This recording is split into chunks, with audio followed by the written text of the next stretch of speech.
주님과 함께 걷는 40주 성경 읽기에 오신 사랑하는 은총의 숲 전농가족 여러분 환영합니다. 이번 주에는 추석 명절이 있는 주간입니다.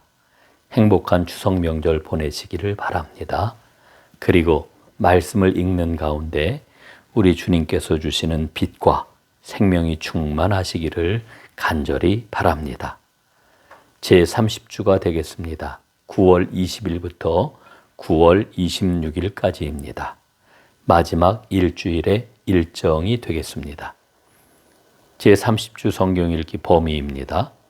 마태복음 20장부터 27장 31절까지 말씀, 그리고 마가복음 11장 32절부터 15장 20절까지 말씀, 그리고 누가복음 19장 11절부터 23장 25절까지 말씀, 그리고 마지막으로는 요한복음 12장부터 19장 16절까지 말씀이 되겠습니다. 예수님의 중요한 사역은 유월절 절기를 중심으로 한 일주일 안에 모두 다 이루어졌음을 우리는 복음서를 통해서 발견합니다. 자, 그러면 구체적인 내용을 살펴보도록 하겠습니다. 첫째, 제자들의 오해입니다. 마태복음 20장, 마가복음 10장 32절로 52절, 또 누가복음 9장 46절로 48절까지 말씀입니다. 제자들은 예수님에 대해서 상당한 오해를 했습니다. 요한과 야고보의 어머니가 예수님을 찾아와서 예수님이 왕이 되시면 자기의 두 아들을 주님의 보좌 좌우편에 앉게 해달라고 청탁을 하지요. 기가 막힌 이야기 아닙니까? 예수님에 대한 이해와 기대가 정말 달랐던 것입니다. 그러나 예수님은 꾸짖지 아니하시고 하나님 나라의 높은 수준의 꿈을 꾸도록 기다려 주십니다. 두 번째, 나귀를 타고 예루살렘에 입성하심. 마태복음 21장 1절로 11절까지 말씀, 그리고 마가복음 11장 1절로부터 11절까지 말씀, 그리고 누가복음 19장 28절로 40절까지 말씀, 그리고 마지막으로는 요한복음 12장 1절로 19절까지 말씀이 되겠습니다. 이제 갈릴리 사역을 중심으로 삼던 예수님께서는 마침내 공생의 사역의 완성을 위하여서 예루살렘을 향하셨고, 그리고 예루살렘에 입성을 하십니다. 예수님께서 예루살렘에 입성하신 이 모습은 500년 전 스가랴 선지자의 예언대로 예수님이 입성을 하십니다. 예수님은 그 예언대로 나귀를 타고 예루살렘에 들어가시지요. 나귀를 타심으로 예수님은 자신이 이 땅에 오신 모습을 분명히 드러내셨는데 그것은 섬김의 정체성이었습니다. 이것을 분명히 하시고 또한 아울러서 사람들의 접근을 용이하게 하셨던 것입니다. 사람들이 예수님께 가까이 와서 옷을 벗고 종려나무 가지를 잘라 길에 펴고 환호를 하면서 입성하는 예수님을 왕으로 맞이하게 됩니다. 세 번째, 성전 정화. 마태복음 21장 12절로 46절까지 말씀, 마가복음 11장 12절로 12장 12절 말씀, 요한복음 12장 20절로 43절까지 말씀이 되겠습니다. 참고 2장 13절로 25절까지 말씀 또한 읽어보면 좋겠습니다. 예수님께서 성전 정화를 하셨다라고 하는 것은 성전을 본래의 의미대로 회복시키려 하셨다라고 하는 겁니다. 성전에서 이익을 누리는 자들의 저항을 아주 심하게 받으시지요. 그들은 예수님께 이렇게 말을 합니다. 무슨 권위로 이런 일을 하느냐? 누가 이런 일을 할 권위를 주었느냐? 그러자 예수님이 이들에게 대답을 하시고 오히려 물으십니다. 나도 한 말을 너희에게 물으리니 대답하라. 그리하면 나도 무슨 권위로 이런 일을 하는지 이르리라. 요한의 세례가 하늘로부터냐 사람으로부터냐 내게 대답하라. 어떻게 대답을 했을까요? 이들은 모르겠다. 이렇게 대제사장들이 대답을 하지요.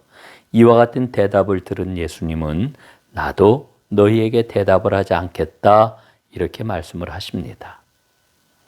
네 번째, 종교 지도자들과 부딪히심.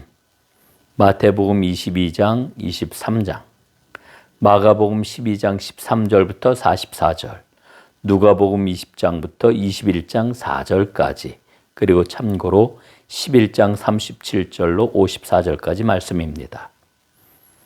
예수님의 사역에 대해서 대제사장과 서기관과 바리새인들은 오해와 편견으로 일관했습니다.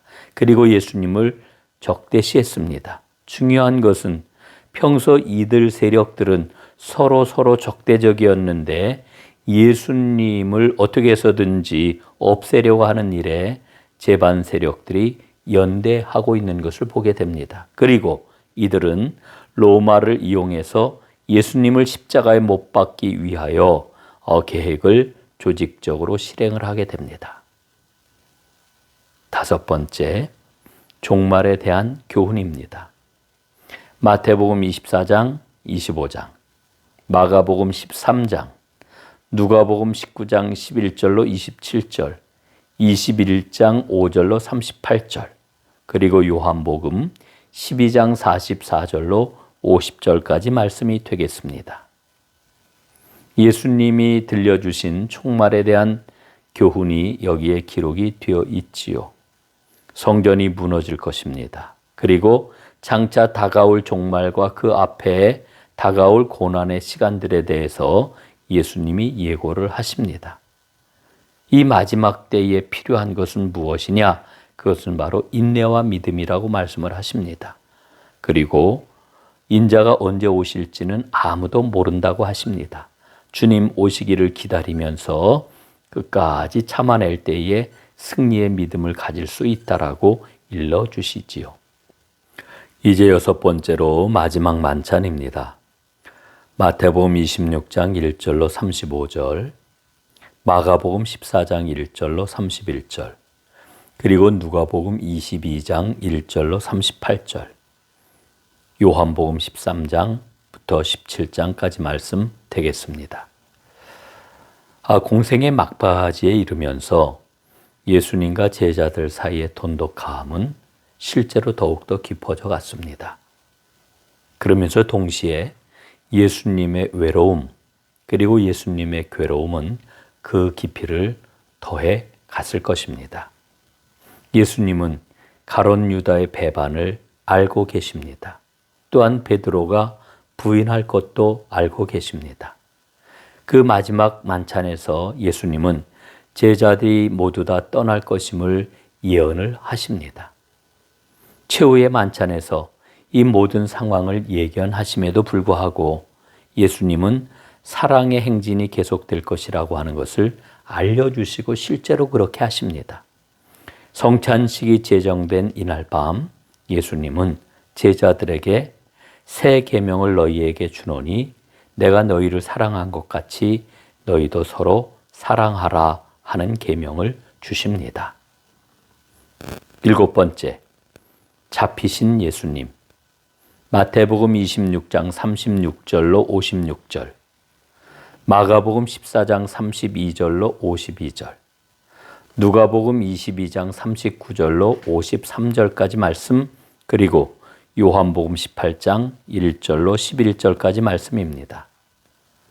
마지막 만찬을 모두 마치신 후에 예수님은 감람산으로 제자들을 데리고 올라가십니다. 그리고 따로 제자들을 데리고 겟세마네 동산에서 기도를 올리십니다. 아버지요, 만일 아버지의 뜻이거든 이 잔을 내게서 옮기시옵소서. 예수님께서 짊어져야 하는 십자가는 반드시 감당해야 하는 것이지만 그것은 너무나 큰 고통이었습니다. 그 극심한 고통 속에서 기도하시던 예수님은 마침내 하나님의 뜻에 순종하기로 결심을 하시지요. 그리고 그렇게 기도를 마친 후에 배반하는 가룟 유다, 그리고 그를 따라서 함께 온 군졸들에 의해서 예수님은 잡혀가게 됩니다. 자, 요 순간에 우리는 잠깐 예수님의 생애 가운데서 보여주신 3대 기도를 한번 살펴보도록 하겠습니다. 첫 번째 기도, 공생의 시작 전에 40일 동안 금식 기도를 예수님은 하셨지요. 마태복음 4장 1절, 2절에 기록이 되어 있습니다. 두 번째, 12제자를 선택하시기 전에 밤을 새워서 예수님 기도를 하셨지요. 누가복음 6장 12절로 13절 말씀입니다. 세 번째, 십자가 사역을 앞두고 겟세마네 동산에서 깊이 기도하셨습니다. 마태복음 26장 36절로 46절까지 말씀입니다.